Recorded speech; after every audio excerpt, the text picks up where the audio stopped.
Hello friends, welcome to all bright study. तो कैसे हो आप सब? आशा है अच्छे होंगे और अपनी लाइफ को एंजॉय कर रहे होंगे। मैं आपका दोस्त दीपक और आज आपके लिए लाया हूँ class 10th geography chapter second forest and wild life resources. Friends, इस चैप्टर को हमने कई अलग अलग पार्ट्स में डिवाइड किया गया है जिसको हम बहुत अच्छे से समझेंगे। और आई गारंटी यू कि आप अगर अच्छे से आप इस लेक्चर को देखते हो तो आपको हर एक टॉपिक अच्छे से क्लियर हो जाएगा। इस चैप्टर को हमने अलग अलग पार्ट्स में डिवाइड किया है, जैसे कि सबसे पहले हम समझेंगे कि फॉरेस्ट एंड वाइल्ड लाइफ का मीनिंग क्या होता है। उसके बाद what is biodiversity, what is flora and fauna found in India. उसके बाद हम पढ़ेंगे conservation of forest and wild life resources. After that India wild life protection act, project tiger, distribution of forest. और लास्ट में हम पढ़ेंगे community and conservation of forest. तो ये चैप्टर बहुत इंटरेस्टिंग होने वाला है। इस चैप्टर को हमने बहुत अच्छे से एक्सप्लेन करने की प्लानिंग की है और आपको आई थिंक बहुत अच्छे से समझ में आएगा। तो सबसे पहले हम इस चैप्टर को शुरुआत करते हैं। हम सबसे पहले हमारा जो चैप्टर है, चैप्टर के नेम और जो चैप्टर का नाम है उसकी मीनिंग को समझते हैं कि फॉरेस्ट एंड वाइल्ड लाइफ क्या होता है। उसके बाद what is forest and wild life resources. Okay, तो what is forest.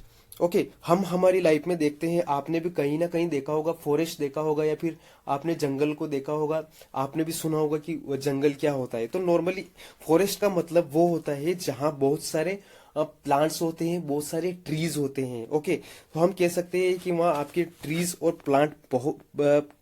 And plant बहुत ज्यादा होते हैं। इसका मतलब आपके वहाँ वेजिटेशन बहुत ज्यादा होती है। तो trees and वुडली vegetation woody vegetation बहुत ज्यादा होती है। वुडी वेजिटेशन में आ जाता है आपके प्लांट्स आ जाते हैं, आपकी ग्रास आ जाती है, आपकी ट्रीज आ जाती है। ओके, तो आपके जो फॉरेस्ट को अगर हम और अच्छे से ज्योग्राफिकली उसकी डेफिनेशन देखें तो forest is cover more than 5 hectare area with tree canopy. Okay, तो सबसे पहले हमको समझने की जरूरत है कि जो फॉरेस्ट है, अगर कोई भी एक पर्टिकुलर एरिया जो 5 हेक्टेयर जगह को कवर कर रहा है, कोई भी एक पर्टिकुलर एरिया जो आपके 5 हेक्टेयर जगह को कवर कर रहा है, ओके, तो उसको हम क्या कहेंगे, उसको हम कहेंगे फॉरेस्ट। पर वहां पर जो ट्री कैनोपी है वो कितनी होनी चाहिए, तो वहां पर ट्री कैनोपी होनी चाहिए आपके 10%। सबसे पहले हम पढ़ेंगे what is canopy. Okay, so canopy is a percentage of area, percentage of area covered by the leaves and branches of a tree।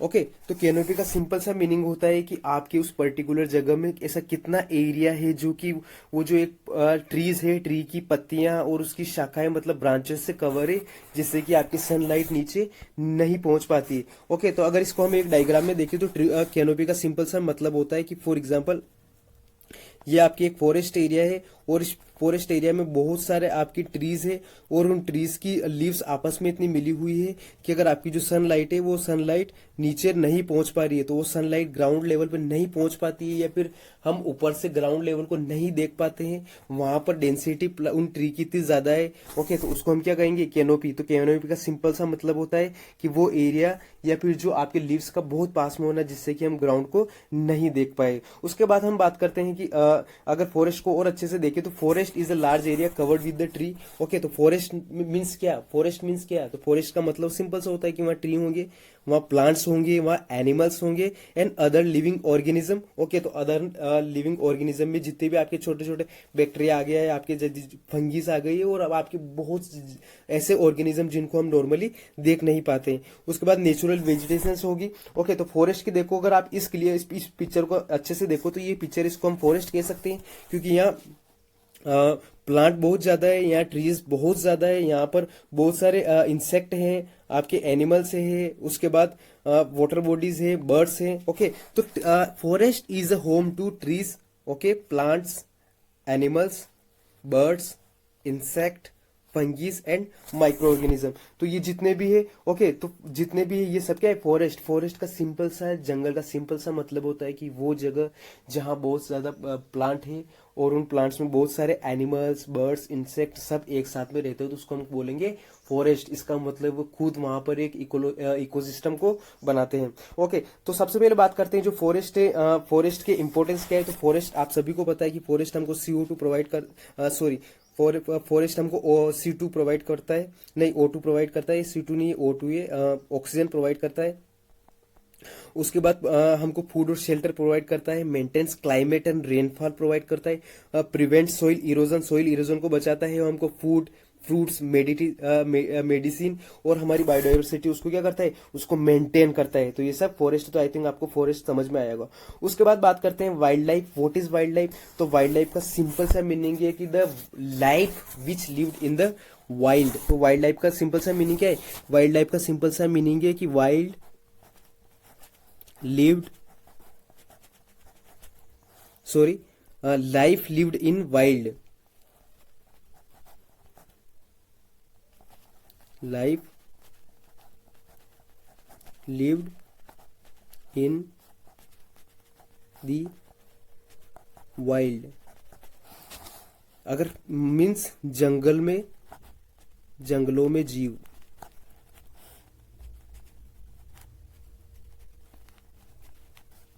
या फिर जंगलों में जीवन। ओके, तो इसका मतलब कि जितनी भी लाइफ आपके वाइल्ड में रहती है उन सबको हम क्या बोलेंगे? Wild life. Okay, so wild life refer to living organism that grow or live in the wild. तो जितने भी लिविंग ऑर्गेनिज्म है, ओके, जितने भी जीव जंतु है, जितने भी आपके प्लांट्स हो गए, जितने भी बर्ड्स हो गए, जितने भी एक्वेटिक एनिमल मतलब जो पानी में रहते हैं वो जीव हो गए, तो वो सब क्या है आपकी, वो सब क्या है? Wild life. तो जो लाइफ आपके फॉरेस्ट में रहती है, ओके, वो है आपके वाइल्ड लाइफ। और जो वाइल्ड लाइफ फॉरेस्ट में रहेगी तभी तो वो जो फॉरेस्ट है उसको फॉरेस्ट बनाएगी। ओके, तो एग्जांपल ऑफ वाइल्ड लाइफ में जितने भी मेमल्स हो गए, तो मेमल्स इंक्लूडिंग आपके जितने भी जमीन पर रहने वाले एनिमल, आपके लायन हो गया, बर्ड हो गया, डियर हो गया, ओके, बर्ड्स हो गए, आपके आपके रेप्टाइल्स एंड एम्फीबियंस हो गए, इंसेक्ट हो गए, एक्वेटिक लाइफ मतलब जो पानी में रहती है जैसे फिश हो गई, डॉल्फिन हो गई, वेल हो गई, उसके बाद ट्रीज, ओके, हर्ब्स, श्रब्स, ये सारे। ओके, तो वाइल्ड लाइफ का, और आई थिंक आपको वाइल्ड लाइफ और फॉरेस्ट का मीनिंग पता चला होगा। So wild life exist in the forest. Okay, forest में भी हो सकता है, माउंटेन्स हो सकते हैं, डेजर्ट हो सकते हैं, ओशन हो सकते हैं। ओके, ये आपकी इकोलॉजिकल और इकोसिस्टम को मेंटेन रखते हैं। ये सब हम अगले चैप्टर में, अगले स्लाइड में पढ़ने वाले हैं सब। उसके बाद बात करते हैं what is wild life resources. Wild life resources से क्या मतलब है कि all the resources we directly earn from the wild. Okay, या फिर जंगलों से हम जो रिसोर्सेस लेते हैं उसको हम क्या बोलते हैं? Wild life and forest resources. तो हमारे चैप्टर का नाम क्या है? तो रिसोर्सेज मीन्स क्या? रिसोर्सेज की सिंपल डेफिनेशन होती है कि all the things which are completed our requirement. Okay, तो वो सारी चीजें जो हमारी जरूरतों को पूरी करती है उनको हम रिसोर्सेस कहते हैं। और वाइल्ड लाइफ रिसोर्सेस का मतलब है कि वो सारी चीजें जो हमको वाइल्ड से या फिर फॉरेस्ट से हम उनको प्राप्त करते हैं, उनको हमारी डेली लाइफ में यूज करते हैं, वो क्या है आपके? वो है आपके वाइल्ड लाइफ रिसोर्सेज। तो wild life resources are the plants हो सकते हैं, एनिमल्स हो सकते हैं, अदर लिविंग ऑर्गेनिज्म हो सकते हैं, found in the forest, grassland and wetland, mountain, ocean, which are useful to us in many way. Okay, तो उनको हम कई अलग अलग प्रकार से यूज करते हैं। इसका मतलब वो क्या है? Wild life resources. रिसोर्सेज मतलब जो हमारी जरूरतों को पूरा करते हैं। वाइल्ड लाइफ रिसोर्सेज मीन्स जंगल की या फिर फॉरेस्ट की वो सारी चीजें जो हमारी जरूरतों को पूरा करती है, वो क्या है? आपके वाइल्ड लाइफ रिसोर्सेज। ओके, तो आपके वाइल्ड लाइफ रिसोर्सेज में हम बात करें तो आपके मेमल्स हो गए, बर्ड्स हो गए, रेप्टाइल्स हो गए, एम्फीबियंस हो गए, एक्वेटिक लाइफ होगी, प्लांट हो गई। हमको एक बात समझ में नहीं आ रही है सर कि आपके मेमल्स या फिर बर्ड्स वो हमारे लिए रिसोर्सेज कैसे हैं? तो आपको भी पता है कि हमारा पूरा एक इकोलॉजिकल साइकिल चलता है जिससे हम जो एनिमल है वो जो एनिमल और हम ह्यूमन बींग्स, चूंकि हम भी एक एनिमल ही है, तो हम सब एक दूसरे पे डिपेंडेंट है। ओके, हम सब एक दूसरे पर निर्भर हैं। इसका मतलब कि हम में से अगर किसी भी एक एनिमल की या फिर बर्ड्स की, अगर उनकी जो स्पीसीज है उनकी अगर जो पूरी स्पीसीज अगर खत्म हो जाती है, उनकी कोई पूरी प्रजाति खत्म हो जाती है, तो वो भी हमारी लाइफ को एक तरह से अफेक्ट करेगी। इसीलिए वो हमारे एक रिसोर्सेस है। ओके, और अगर सोर्स की बात करें तो फॉरेस्ट है। ग्रासलैंड है, वेटलैंड है, माउंटेन्स है, ओशन है, ये सब भी क्या है, ये सब भी आपके वाइल्ड लाइफ रिसोर्सेस है। ओके, तो आई थिंक आपको यहाँ तक बात समझ में आ रही होगी। उसके बाद हम बात करते हैं कि व्हाट इज बायोडाइवर्सिटी। बायोडाइवर्सिटी का मीन्स क्या है। तो सबसे पहले अगर इस वर्ड को ब्रेक करो, हम सोशल साइंस में अगर सोशल साइंस को पढ़ते हैं तो सोशल साइंस में सबसे पहले हमको वर्ड को ब्रेक करना है। तो बायो मीन्स जितने भी जीव जंतु हो गए। ओके, तो बायो मीन्स जितने भी जीव जंतु हो गए, जितने भी आपके ऑर्गेनिज्म हो गए, वो सब क्या है, वो उन सब का मतलब होता है बायो। और डाइवर्सिटी का मतलब कि उनमें वेराइटी। ओके, तो कितनी वेराइटी के रहते हैं अलग अलग। ओके, तो बायोडाइवर्सिटी का सिंपल सा मीनिंग होता है कि the variety of all living beings on the earth. Okay, हमारी धरती पे जो अलग अलग टाइप्स के एनिमल्स है। ओके, तो variety of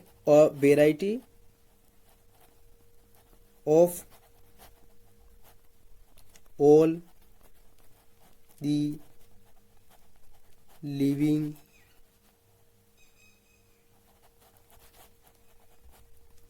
organism on the अर्थ।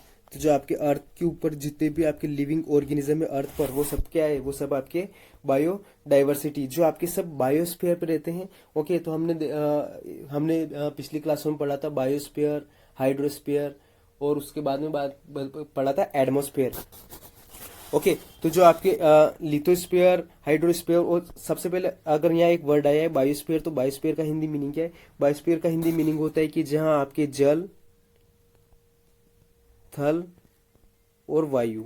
इसका मतलब है कि हाइड्रोस्फीयर, उसके बाद एटमॉस्फेयर, और फिर है लिथोस्फीयर। ओके, तो लिथोस्फीयर का मतलब है कि लैंड, और हाइड्रोस्फीयर का मतलब कि वाटर, और एटमॉस्फेयर का मतलब है कि एयर। ओके, तो जब ये तीनों मिल जाते हैं तो वो आपके फॉर्म करते हैं बायोस्फीयर का।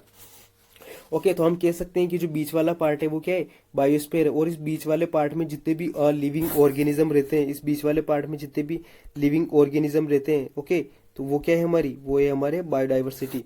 ओके, तो जितने भी लिविंग ऑर्गेनिज्म रहते हैं वो सब क्या है, biodiversity. Biodiversity means variety of all living beings on the earth. It include tiny micro organism, plant, trees, animal, birds, insect, fish, all the form of biosphere together. तो आपको समझ में आया बायोस्फीयर क्या है। Biosphere form by the atmosphere, okay, या फिर air.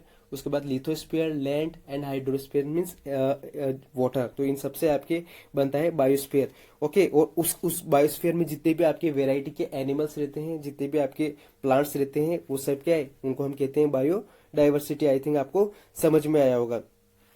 अब हम बात करते हैं अवर प्लानिट अवर होम। तो हमने कई सालों से, कई ईयर से, कई मिलियंस ऑफ ईयर से हम इस धरती पर है। ओके, हम मतलब कि प्लांट्स, एनिमल्स और ट्रीज, हम सब की बात कर रहे हैं। तो ओके, तो उसमें आपके माइक्रो ऑर्गेनिज्म हो सकते हैं, बैक्टीरिया हो सकते थे, आपके बरगद के ट्री हो सकते हैं, एलिमेंट्स हो सकते, एलिफेंट हो सकते हैं, ब्लू वेल्स हो सकती है। ओके, और जितने भी ऑर्गेनिज्म या फिर जितनी भी अलग अलग डाइवर्सिटी है वो सब इस पे हैं। ओके, और हम ह्यूमन भी इनके साथ रह रहे हैं, और हम सब एनिमल, प्लांट्स, बर्ड्स, इंसेक्ट, हम सब डायरेक्टली या इनडायरेक्टली एक दूसरे पे क्या है, हम सब डायरेक्टली या इनडायरेक्टली एक दूसरे पे डिपेंडेंट है। इसका मतलब है कि अगर हम में से कोई भी एक पर्टिकुलर स्पीसीज खत्म हो जाती है, या फिर भी एक पर्टिकुलर स्पीसीज डिक्लाइन हो जाती है, तो हमारी पूरा इकोलॉजिकल जो बैलेंस है वो क्या हो जाएगा, वो पूरा डिस्टर्ब हो जाएगा। फॉर एग्जांपल, जितने भी आपके प्लांट्स से अगर प्लांट ही खत्म हो जाए, तो हमारा एनिमल्स का या फिर ह्यूमन बींग्स का यहाँ अर्थ पे सर्वाइव करना बहुत मुश्किल है। अगर सारी डियर, सारी हिरण खत्म हो जाए, तो आपके जो लोयन है, लोयन का सर्वाइव कर पाना मुश्किल है। तो इसका मतलब है कि हम सब डायरेक्टली आपके अर्थ पे डिपेंडेंट है। हम जो सांस लेते हैं, हम जो एयर लेते हैं, ओके, वो प्लांट और हम ह्यूमन बींग्स है, एनिमल, एक दूसरे को जो एयर ट्रांसफर करते हैं। फॉर एग्जांपल, प्लांट हमको O2 प्रोवाइड करवाता है, हम प्लांट को CO2 प्रोवाइड करवाते हैं। हमारे जो वाटर है, ओके, तो वाटर हमारे इन्वायरमेंट का, हमारे इकोलॉजिकल सिस्टम का एक बहुत इंपॉर्टेंट हिस्सा है, बिकॉज विदाउट वाटर हम सर्वाइव नहीं कर सकते हैं। Soil fertility and the work of living organism help produce food. तो सोइल फर्टिलिटी, अगर सोइल की फर्टिलिटी बहुत अच्छी होगी तो उस पर आपकी फूड बहुत अच्छा प्रोड्यूस होगा, जिससे कि आपके यहाँ पर जितने भी लाइव है, जितने भी जीव जंतु है, उन सबको सर्वाइव करने में बहुत हेल्प मिलेगी। उसके बाद फॉरेस्ट, ओके, तो फॉरेस्ट आपके इकोलॉजिकल बैलेंस को मेंटेन करके रखती है। जो भी आपका इकोलॉजिकल बैलेंस है, इकोलॉजिकल बैलेंस का मतलब है कि हम सब एक दूसरे के ऊपर डिपेंडेंट है, तो उसको मेंटेन करके रखती है। ओके, तो अगर हम देखो तो हमारी नेचर पे बहुत डायरेक्टली बहुत चीजों पे डिपेंडेंट, जैसे कि air, water, food and forest. उसके बाद बात करते हैं व्हाट इज इकोलॉजिकल वेब। तो इकोलॉजिकल वेब का मतलब है कि हम डायरेक्टली या इनडायरेक्टली हम सब एक दूसरे पे क्या है, हम सब एक दूसरे पे डिपेंडेंट है। फॉर एग्जाम्पल यहाँ इकोलॉजिकल वेब की एक बहुत अच्छी सी डेफिनेशन दे रखी है, मैं इसको एक बार पढ़ना चाहूंगा। All living organism are connected in a complex web, no one live in a isolation, every species big और small play a role and dependent on other to survive in the part of web is disturb is affected the entire ecosystem. For example आपके ये जो plant, ये जो bird है, ये bird आपके यहाँ प्लांट है और इन प्लांट्स पे आपके इंसेक्ट है, या बर्ड आपके डायरेक्ट प्लांट को कंज्यूम करता है, और बर्ड को उससे जो बड़ी जो लेवल है जिसको हम साइंस में ट्रॉपिक लेवल कहते हैं, तो उससे जो डेंजर जो एनिमल है वो उस पर डिपेंडेंट रहेगा।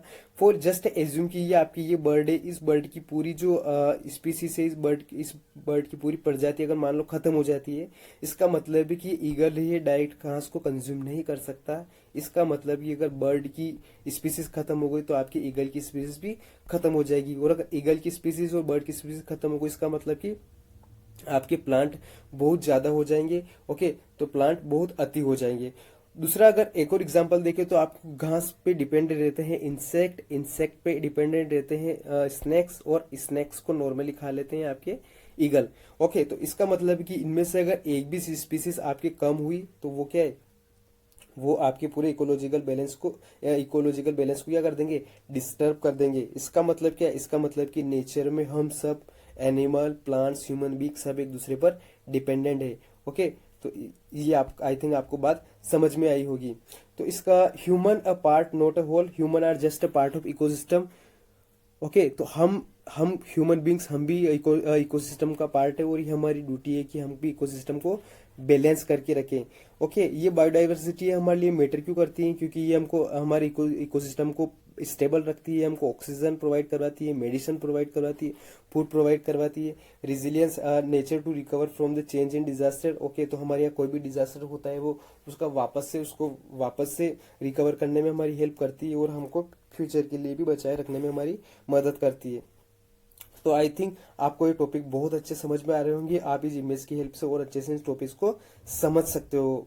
फ्रेंड्स आई थिंक आपको हर एक चीज अच्छे से समझ में आ रही होगी। अब हम बात करते हैं flora and fauna in India. Okay, तो सबसे उससे पहले हमको समझने की बात है, क्योंकि बहुत सारे स्टूडेंट कंफ्यूज होते हैं कि फ्लोरा एंड फौना में मेन डिफरेंस क्या है। ओके, तो आपके जितने भी ऑल द प्लांट्स, जितने भी आपके प्लांट्स हो गए, जितने भी आपके वेजिटेशंस हो गए, वो सब फ्लोरा में आ जाएगी, और फौना में आ गए जितने भी एनिमल्स है वो सब का में आ जाएंगे, वो सब आ जाएंगे आपके फौना में। तो मैं यहाँ पर एक एनसीईआरटी का एक स्क्रीनशॉट, एक फोटो मैंने लगा रखा है, मैं आपके साथ करना चाहूंगा। तो animals and plant which are unique in your area. In fact India, तो आपके जो इंडिया है, इंडिया वर्ल्ड में सबसे रिचेस्ट कंट्री है, जहां पर बहुत ज्यादा बायोलॉजिकल डाइवर्सिटी पाई जाती है, और अभी तक जितनी पाई जाती है, जितनी हमने अभी तक डिस्कवर कर ली है, उससे लगभग 2 से 3 गुना डाइवर्सिटी हमारे यहाँ है, जिसको हम अभी तक डिस्कवर नहीं कर पाए हैं। ओके, तो वाइल्ड लाइफ रिसोर्सेज के बारे में बात करेंगे तो फ्लोरा एंड फौना के टर्म्स में इसको are so well integrate in our daily life. Okay, later they are under great stress many insensitivity and environment. इसका सिंपल सा मीनिंग होता है कि हमारा जो इंडिया है, अगर हम इंडिया की बात करें तो हमारे इंडिया में फ्लोरा एंड फौना बहुत ज्यादा मात्रा में पाए जाते हैं, बहुत ज्यादा अलग अलग डाइवर्सिटी में आपके फ्लोरा एंड फौना आर पाए जाते हैं। जैसे हिमालय बेल्ट पे देख लो आप, या फिर आपके ईस्टर्न वेस्टर्न घाट में देख लो, आपके नीलगिरी वाले एरिया में देख लो, तो यहाँ फ्लोरा एंड फौना है, और लगभग जितना अभी हमने डिस्कवर किया है वो फ्लोरा एंड फौना उससे 2 या 3 गुना ज्यादा है। इसका मतलब इसको अभी तक हम डिस्कवर नहीं कर पाए हैं। और अभी जो हमारी फ्लोरा एंड फौना है, या फिर जो भी आपके वाइल्ड लाइफ है, उसको बहुत ज्यादा एक प्रॉब्लम में आ गई है, क्योंकि हम ह्यूमन से वो हम जो भी रिसोर्सेज को बहुत ज्यादा यूज कर रहे हैं। तो अगर हम किसी भी चीज को बहुत ज्यादा यूज करेंगे तो उसको कहीं ना कहीं नुकसान पहुंचेगा। जिनको प्रोटेक्ट किया गया था उनकी अगर बात करें तो सबसे पहले अगर बात करें तो बंगाल टाइगर हो गया, एशियन एलिफेंट हो गया, एशियन लायन हो गया, इंडिया राइनासेरोस हो गया, घड़ियाल्स हो गया, इंडियन पीफोल हो गया, स्लोथ बियर हो गया और इंडियन लेपर्ड हो गया। कहने का मतलब है कि 1972 में जब ये एक्ट बनाया गया, इस एक्ट में जो प्रोविजन रखे गए, अगर कोई उन प्रोविजन को नेग्लेक्ट करता है, कहीं कोई उन प्रोविजन का उल्लंघन करता है, तो उसके ऊपर स्ट्रिक्ट उसको एक स्ट्रिक्ट पनिशमेंट दिया जाएगा और उसके ऊपर कुछ फाइन भी इम्पोज किया जाएगा, उसको जेल भी हो सकती है। तो ये जितने भी आपके कहीं लॉ इम्प्लीमेंट किए गए, ये आपको उन एनिमल्स को नॉर्मली सेव करने के लिए किए गए। अगर हम प्रोटेक्टेड स्पीसीज की बात करें तो आपके स्पेसिफिक थ्रेटन एनिमल, तो थ्रेटन एनिमल में कौन कौन थे आपके थ्रेटन एनिमल?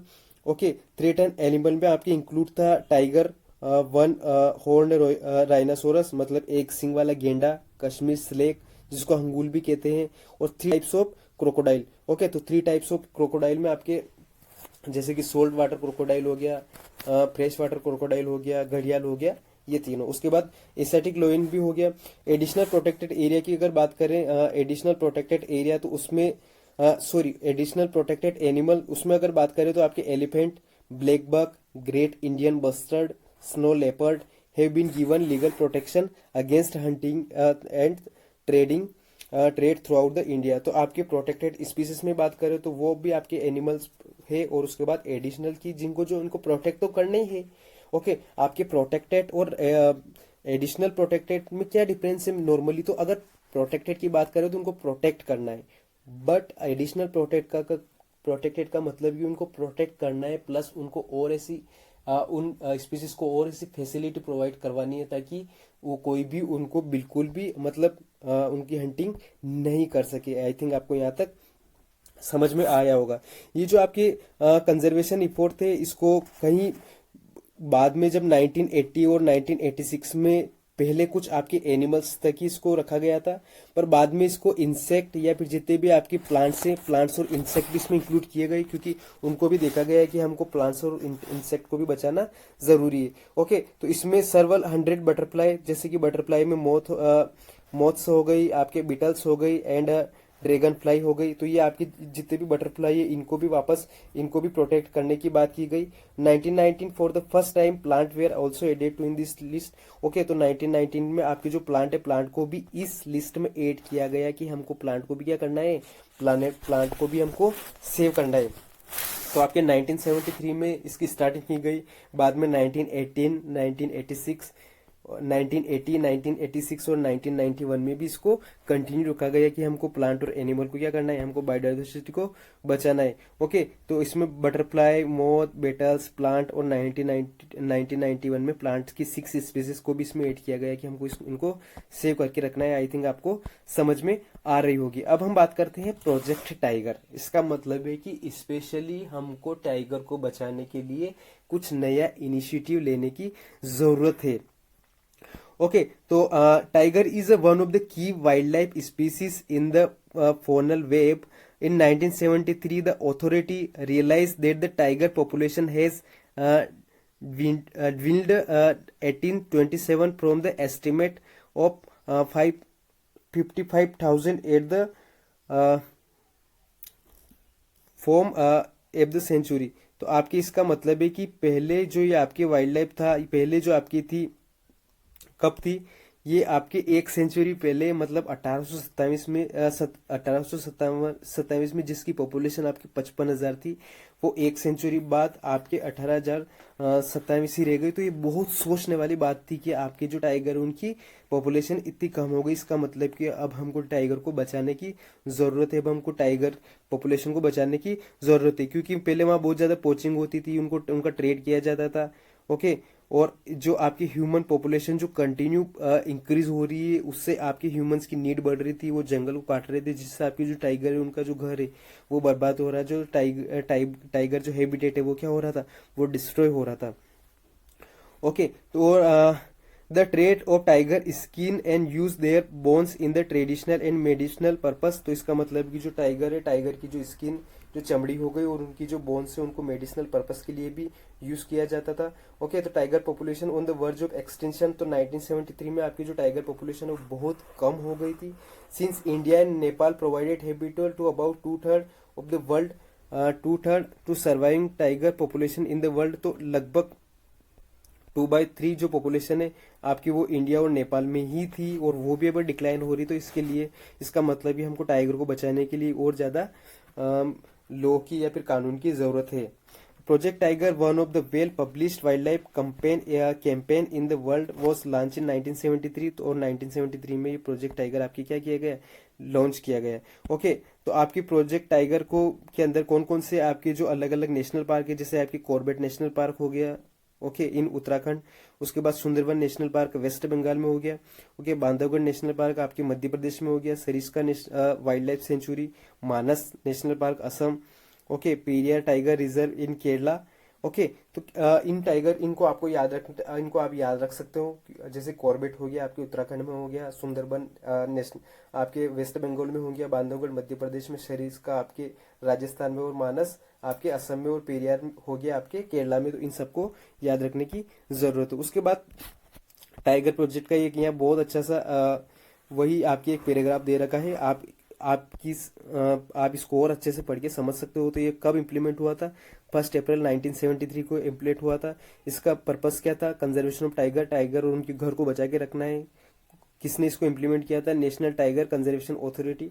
ओके, और इंडिया में इनिशियल रिजर्व कितने थे फर्स्ट में, तो बाद में 19 मतलब 19 सॉरी 9 टाइगर रिजर्व। ओके, तो 9 टाइगर रिजर्व आपके बनाए गए थे, और बाद में अभी लगभग 50 से ज्यादा टाइगर रिजर्व आपके इंडिया में है, जहां पर हम टाइगर को बचाने की फुल कोशिश कर रहे हैं। इसका मोटो क्या था, इसका मोटो था save the tiger, save the forest, save life, मतलब टाइगर को बचाओ, फॉरेस्ट को बचाओ, और जिंदगी को बचाओ। ओके, तो मेजर टाइगर रिजर्व में आप ये 9 टाइगर रिजर्व की जो बात की गई थी वो आप देख सकते हो। Corbett tiger reserve, Sundarban tiger reserve, Bandhavgarh tiger reserve, Kanha tiger reserve. Okay, Tadoba Andhari tiger reserve जो कि महाराष्ट्र में है, रणथंभौर जो कि आपके राजस्थान में है, Kaziranga tiger reserve, Pench tiger reserve, Periyar tiger reserve, ये सब है। ओके, तो अगर आज की बात करें तो आपके 1972 में लगभग 1800 टाइगर थे, और अभी लगभग 3100 मतलब 3100 टाइगर हो गए हैं। इसका मतलब कि हमने जो ये प्रोजेक्ट टाइगर किया गया था, इसको हमको एक पॉजिटिव रिजल्ट मिला है। ओके, तो आई थिंक आपको प्रोजेक्ट टाइगर के बारे में आपको बात समझ में आ गई होगी। उसके बाद हमारी जो गवर्नमेंट है, हमारी गवर्नमेंट ने जो फॉरेस्ट है उसको 3 पार्ट्स में डिवाइड किया गया है। 3 पार्ट्स कौन सा है, ओके, अच्छा, फॉरेस्ट को डिवाइड क्यों किया गया है, क्योंकि type of distribution of forest, ताकि हम उस डिवाइडेशन के हिसाब से हम वाइल्ड लाइफ और उस फॉरेस्ट को क्या कर सके, उनको हम सेव कर सके, उनको हम बचा सके। इसलिए हमने उसको अलग अलग पार्ट्स में डिवाइड किया गया। सबसे पहले बात करते हैं फॉरेस्ट रिजर्व की बात करते हैं, या फिर रिजर्व फॉरेस्ट की बात करते हैं। तो more than half of the total forest land has been declare reserve forest, मतलब हमारे इंडिया में जितनी भी फॉरेस्ट है उसमें से लगभग 50% से ज्यादा जो फॉरेस्ट है वो क्या है, आपके 50% से ज्यादा फॉरेस्ट वो रिजर्व फॉरेस्ट में उसको डिक्लेयर कर दिया गया है। Reserve forest are regard as the most valuable as for as conservation of forest. उसके बाद प्रोटेक्टेड फॉरेस्ट ऑलमोस्ट 1/3। ओके, तो 1/3 जो एरिया है वो आपके प्रोटेक्टेड फॉरेस्ट में आपको डिक्लेयर किया गया है बाय द फॉरेस्ट डिपार्टमेंट। उसके बाद unclassed forest, this are the forest and wetland belonging to the both government and private individual. इसका मतलब है कि इससे पहले हमने जो बात की है प्रोटेक्टेड फॉरेस्ट और रिजर्व फॉरेस्ट की जो बात की है, प्रोटेक्टेड और रिजर्व फॉरेस्ट को हमारे कौन वो करता है, तो ये हमारे प्रोटेक्टेड एंड फॉरेस्ट, तो ये आपके owned by the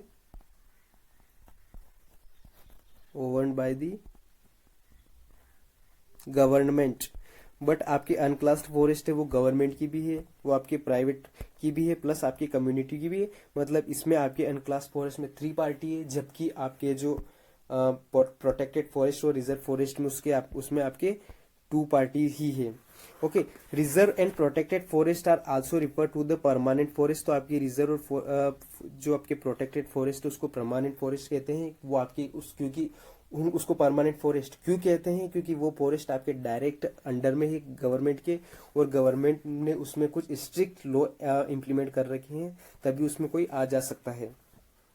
other forest produce maintaining for the purpose of producing and timber and other forest produce for the protective reason, जैसे कि Madhya Pradesh has the largest area under the permanent forest. तो आपके मध्य प्रदेश में लगभग जितनी फॉरेस्ट है उस forest में से लगभग 75% एरिया इतना है जो कि आपके परमानेंट फॉरेस्ट में है।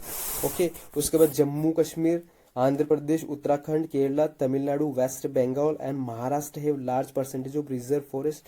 ओके, तो आपके जितने भी स्टेट्स है जैसे कि आपके जम्मू कश्मीर हो गया, आपके आंध्र प्रदेश हो गया, आपके तमिलनाडु, केरला, ओके, महाराष्ट्र, बंगाल, ये सब इनमें रिजर्व फॉरेस्ट का परसेंटेज भी बहुत ज्यादा है। और प्रोटेक्टेड फॉरेस्ट की बात करें तो बिहार, हरियाणा, पंजाब, हिमाचल प्रदेश, ओडिशा, राजस्थान है bulk under the protected forest. Okay, तो आई थिंक आपको यहाँ तक बात समझ में आ रही होगी। एक बार हम इसको एक छोटा सा इंडिया का मैप बनाकर समझ लेते हैं कि आपके प्रोटेक्टेड फॉरेस्ट प्लस आपके जो लार्ज फॉरेस्ट है, protected forest and reserve forest का एरिया क्या है। तो अगर प्रोटेक्टेड फॉरेस्ट की बात करें तो प्रोटेक्टेड फॉरेस्ट का एरिया आपकी जम्मू कश्मीर वाला एरिया हो गया, मतलब ये जम्मू कश्मीर वाला एरिया हो गया, उत्तराखंड वाला एरिया हो गया, उसके बाद इधर तमिलनाडु का एरिया हो गया, बंगाल का एरिया हो गया। ओके, और उसके बाद उत्तराखंड का एरिया हो गया। तो ये क्या है आपके, ये सब है आपके रिजर्व फॉरेस्ट के बारे में। और उसके बाद अगर बात करें तो महाराष्ट्र भी आपके रिजर्व फॉरेस्ट में आ गया है, बिहार, हरियाणा, पंजाब। ओके, बिहार आपके हिमालय से थोड़ा नीचे आ गया है और हरियाणा भी आपके हिमालयन एरिया से थोड़ा नीचे आ गया है। इसका मतलब कि यहाँ आपकी वाइल्ड लाइफ कम रहती है, तो यहाँ प्रोटेक्ट उसको कर सकते हैं। पंजाब वाला एरिया, हिमाचल प्रदेश वाला एरिया, ओडिशा और ये सब क्या है, ये सब भी आपकी क्या है प्रोटेक्टेड फॉरेस्ट में ये। तो एक यहाँ आपके यहाँ बहुत अच्छी सी हमने एक इमेज पुट की है जिसमें आपके रिजर्व फॉरेस्ट, प्रोटेक्टेड फॉरेस्ट और अनक्लास फॉरेस्ट को हमने अलग अलग पार्ट्स में डिवाइड किया गया है। और ये सब कब डिवाइड किया गया था, ये आपके इंडियन वाइल्ड लाइफ जो प्रोटेक्शन एक्ट था 1927 उस समय इसको अलग अलग पार्ट्स में डिवाइड किया गया था। ओके, तो अगर आप प्रोटेक्टेड फॉरेस्ट की बात करो तो यहाँ प्रोटेक्शन बहुत ज्यादा है, हाईएस्ट लेवल ऑफ प्रोटेक्शन है। यहाँ कोई भी व्यक्ति ट्री भी नहीं काट सकता है, मतलब सॉरी, हम रिजर्व फॉरेस्ट की बात करते हैं, प्रोटेक्ट फॉरेस्ट की, रिजर्व फॉरेस्ट की बात करें तो यहाँ पर प्रोटेक्शन बहुत ज्यादा है। यहाँ आप पेड़ भी नहीं काट सकते हो, आप एनिमल्स भी नहीं चरा सकते हो, मतलब ग्रेजिंग नहीं कर सकते हो, मतलब बिना परमिशन के आप यहाँ पर नहीं जा सकते हो। ये declare by the state government, ये आपकी कोई भी स्टेट गवर्नमेंट है वो डिक्लेयर कर सकती है कि हम इस फॉरेस्ट को, इस पर्टिकुलर फॉरेस्ट को प्रोटेक्ट कर रहे हैं। Conservation of wild life, environment and ecological balance, तो आपके प्रोटेक्टेड फॉरेस्ट है। प्रोटेक्टेड फॉरेस्ट का इस मतलब ये है कि हम आपको वहां जाने की अनुमति नहीं देते हैं क्योंकि हमको उनके घर को बचाकर रखना है। ये हमारे रिजर्व फॉरेस्ट, प्रोटेक्टेड फॉरेस्ट नहीं, ये हमारा रिजर्व फॉरेस्ट। रिजर्व फॉरेस्ट का मतलब है कि हमको उन सबको बचाकर रखना है। रिजर्व फॉरेस्ट का मतलब कि हम वहां पर पेड़ पौधे नहीं काट सकते, वहां पर एनिमल को नहीं चरा सकते, या फिर बिना परमिशन के हम वहां पर आ जा नहीं सकते हैं। तो रिजर्व फॉरेस्ट का सबसे अच्छा एग्जाम्पल है कॉर्बेट नेशनल पार्क और सुंदरवन टाइगर रिजर्व। उसके बाद बात करते हैं हम प्रोटेक्टेड फॉरेस्ट की बात करते हैं तो प्रोटेक्टेड फॉरेस्ट में आप इसमें रिजर्व फॉरेस्ट से कम रेस्ट्रिक्शन लगे हुए रहते हैं। आपके प्रोटेक्टेड फॉरेस्ट में people can take limited forest produce, लोग यहाँ आ जा सकते हैं, यहाँ से कुछ फॉरेस्ट प्रोड्यूस ले सकते हैं, यहाँ पर जानवरों को चरा सकते हैं और गवर्नमेंट की परमिशन से आप यहाँ पर कोई भी जैसे कि यहाँ से कुछ भी प्रोड्यूस, जो फॉरेस्ट प्रोड्यूस उसको ले सकते हो। इसको भी आपके जो स्टेट गवर्नमेंट है, ओके, स्टेट गवर्नमेंट इसको डिक्लेयर कर सकती है, स्टेट गवर्नमेंट इसको बना सकती है। तो इसका मेन पर्पस क्या है, मेन एम है protection of forest along with the sustainable use of resources. इसका ऐसा मतलब है कि हमको फॉरेस्ट को तो बचाना ही है, प्लस रिसोर्सेज का भी सस्टेनेबल यूज करना है। पर उससे पहले हम रिजर्व फॉरेस्ट की बात करें तो रिजर्व फॉरेस्ट में आपकी सस्टेनेबल यूज की बात नहीं की गई थी, उसमें आपको फॉरेस्ट को बचाकर ही रखना है। इसमें एग्जाम्पल देखो तो जैसे कि कच्छ का जो एरिया है, कच्छ वाला एरिया हो गया आपके गुजरात में, ओके। उसके बाद अचानकमार और अमरकंटक रिजर्व फॉरेस्ट है आपके छत्तीसगढ़ और मध्य प्रदेश वाले एरिया में, वो भी आपकी क्या है प्रोटेक्टेड फॉरेस्ट। तो अब डायग्राम से भी समझ सकते हो, प्रोटेक्टेड फॉरेस्ट में आपके पीपल्स आ जा रहे हैं, आपके फॉरेस्ट प्रोड्यूस ले रहे हैं, जानवर चरा रहे हैं, और यहाँ पर आपके ये पूरा एनिमल का घर, मतलब कि जो टाइगर है, ये किसी को आने नहीं देगा, ये हाथी भी किसी को नहीं आने देगा। उसके बाद अनक्लास फॉरेस्ट की बात करें, यहाँ पर कोई लीगल प्रोटेक्शन नहीं है फॉरेस्ट एक्ट की, मतलब यहाँ कोई भी आ जा सकते हैं, यहाँ कल्टीवेशन भी कर सकते हैं, यहाँ रह भी सकते हैं, यहाँ घर भी बना सकते हैं, okay. Notify declare as a forest, वन के रूप में अधिसूचित या घोषित नहीं किया गया है, मतलब ऐसा इसकी कोई एक पर्टिकुलर डेफिनेशन नहीं दी गई है। फॉर एग्जांपल आप इस इमेज में देख सकते हो, यहाँ पर लोग रह रहे हैं, यहाँ घर बना रहे हैं, यहाँ पर आपके कुछ एग्रीकल्चर फील्ड भी इन्होंने की गई है, मतलब आपके अनक्लास फॉरेस्ट इनमें ये है। अगर इसका उदाहरण बात करें तो जैसे village forest, private forest and some community land भी इसमें आ गई है। तो अगर इसको हम एक तरह से इसका कंक्लूड निकालें तो रिजर्व फॉरेस्ट मतलब बहुत ज्यादा प्रोटेक्शन है, आपको बिल्कुल अलाउड नहीं है। प्रोटेक्टेड फॉरेस्ट मतलब आपको थोड़ा बहुत अलाउड है, और अनक्लास फॉरेस्ट इसका मतलब कि आप वहां पर रह भी सकते हो और एग्रीकल्चर भी कर सकते हो। और आपकी जो प्रोटेक्टेड और रिजर्व फॉरेस्ट है ये आपके डायरेक्ट गवर्नमेंट के कंट्रोल में है, जबकि अनक्लास फॉरेस्ट में आपकी 3 पार्टी होती है। नॉर्मली 3 पार्टी कौन सी होती है?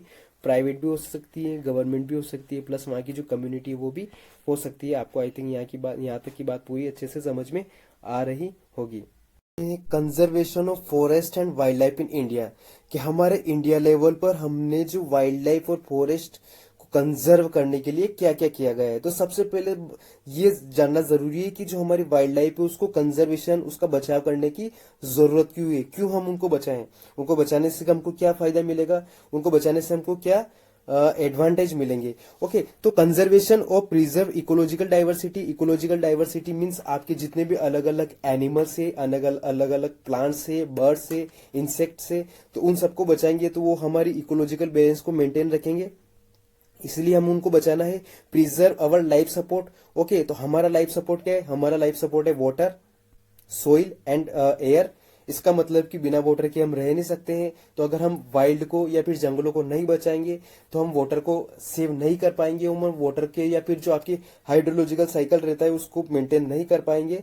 ओके, या फिर हाइड्रोलॉजिकल साइकिल को हम वाटर साइकिल भी कहते हैं, उसको मेंटेन नहीं कर पाएंगे, जिससे कहीं कहीं बहुत सारी जगह वाटर स्कार्सिटी आ सकती है। उसके बाद सोइल को प्रिजर्व करना बहुत जरूरी है, क्योंकि उस पर सारे प्लांट्स आपके ग्रो करते हैं, और अगर सोइल की फर्टिलिटी अच्छी नहीं होगी तो वो भी हमारे लिए एक नुकसान कर सकती है, बिना हवा के हम रह नहीं सकते हैं।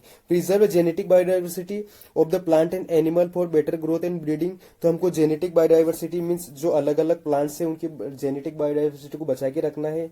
मतलब उनमें अगर हम कुछ ऐसी चीज ऐड कर रहे हैं जो बाद में उनकी जो आने वाली जनरेशन है उनको कोई नुकसान पहुंचाए, तो उसको भी हमको क्या करना है? उसको हमको सेव करना है। ओके, अब हम बात करते हैं कि वो सेव तो करना ही है, पर जो हमारे conservation of forest and wild life resources हमको बचाना क्यों चाहिए? ओके, तो इकोलॉजिकल डाइवर्सिटी जो हमने ऑलरेडी बात की है, maintain the balance of water, air and soil, इनके बैलेंस को हमको मेंटेन करके रखना है। उसके बारे में बात करें तो मेंटेन जेनेटिक डाइवर्सिटी, तो हमको टू बेटर ग्रोथ, तो हम जेनेटिक डाइवर्सिटी को अच्छे से बचाएंगे तभी उनकी ग्रोथ बहुत अच्छे से हो पाएगी। Protect variety of plants and animal ensuring better growth. Okay, उसके बाद essential for agriculture and fisheries, हमको एग्रीकल्चर और फिशरीज में वो सारी ट्रेडिशनल जो ट्रेडिशनल एग्रीकल्चर करते थे उसको हमको मेंटेनेंस या फिर उसको हमको कंटिन्यू करना है, क्योंकि मॉडर्न एग्रीकल्चर में हम बहुत सारे पेस्टिसाइड्स, बहुत सारे फर्टिलाइजर्स यूज कर रहे हैं जो हमारी सोइल को बहुत नुकसान पहुंचा रहे हैं, और जिससे हमारी जो इकोलॉजिकल डाइवर्सिटी है उसको भी काफी नुकसान पहुंच पा रहा है, क्योंकि उस फर्टिलाइजर से आपके बहुत सारे छोटे छोटे माइक्रो ऑर्गेनिज्म या फिर बैक्टीरिया जो हमारी सोइल को सपोर्ट करते हैं फर्टिलाइज करने में, उनकी डेथ हो रही है। ओके, तो फिशरीज मीन्स हमको उस जो ओल्ड लाइफ है। ओके, तो forest maintain aquatic biodiversity supporting fisheries, तो अगर हम फॉरेस्ट को मेंटेन करेंगे तो ओके तभी हम फिशरीज या फिर जो अदर एक्टिविटी होती है, अदर इकोनॉमिक एक्टिविटी होती है, उनमें कुछ ना कुछ डेवलपमेंट कर पाएंगे। तो हमारे जब डेवलपमेंट हमारे इंडिया है, इंडिया में पहले जब बिफोर इंडिपेंडेंस हमने कोई भी ऐसा स्टेप नहीं लिया था जिससे कि हमारे वाइल्ड लाइफ को हम बचा सके। बट इन 1960 और 1917 में हमारे जितने भी इकोलॉजिस्ट थे या फिर जितने भी आपके इन्वायरमेंटलिस्ट थे वो सब आए, और उन्होंने इस बात पे आपके डिस्कशन करना शुरू कर दिया कि हमको वाइल्ड लाइफ को बचाना चाहिए।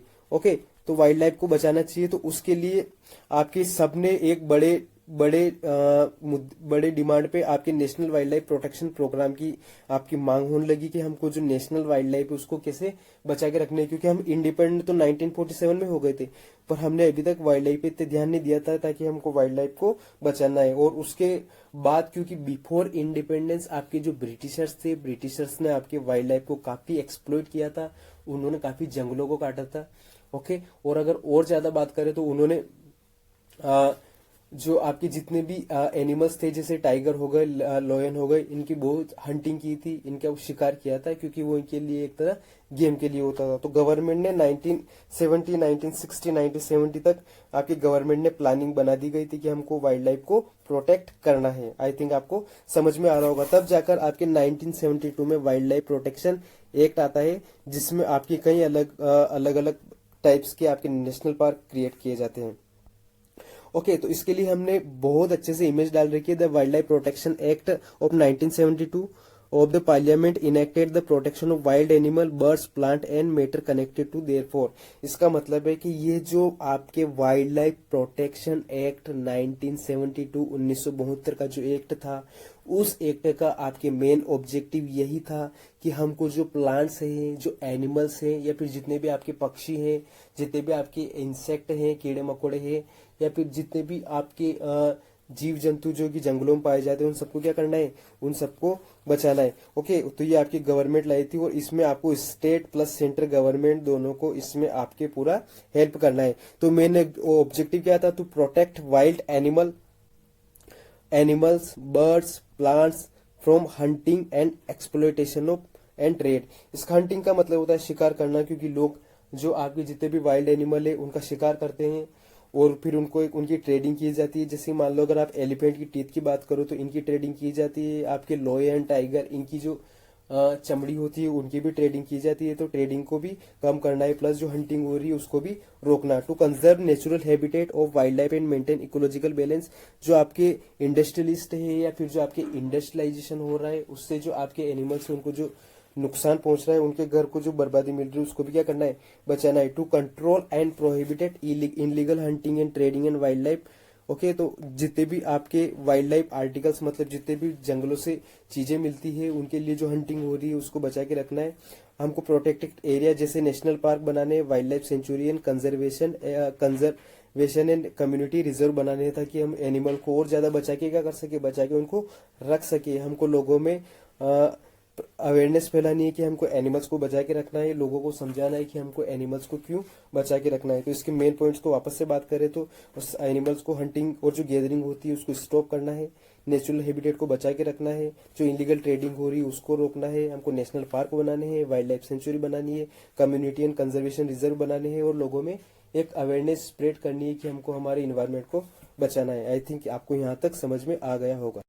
यहाँ तक हमने जो चैप्टर कंप्लीट किया है, इस वीडियो को हम यही समाप्त करते हैं, क्योंकि अगर हम और बचे हुए टॉपिक को साथ में करेंगे तो वीडियो बहुत बड़ी हो जाएगी, और हम चाहते हैं कि हम इस चैप्टर को 2 पार्ट्स में डिवाइड करते हैं, जिसमें से फर्स्ट पार्ट हमने यही इसको हम यही रोकते हैं, और यहाँ तक अगले जो लेक्चर आएगा, अगला जो वीडियो आएगा, उसमें हम कम्युनिटी एंड कंजर्वेशन के बारे में अच्छे से पढ़ेंगे।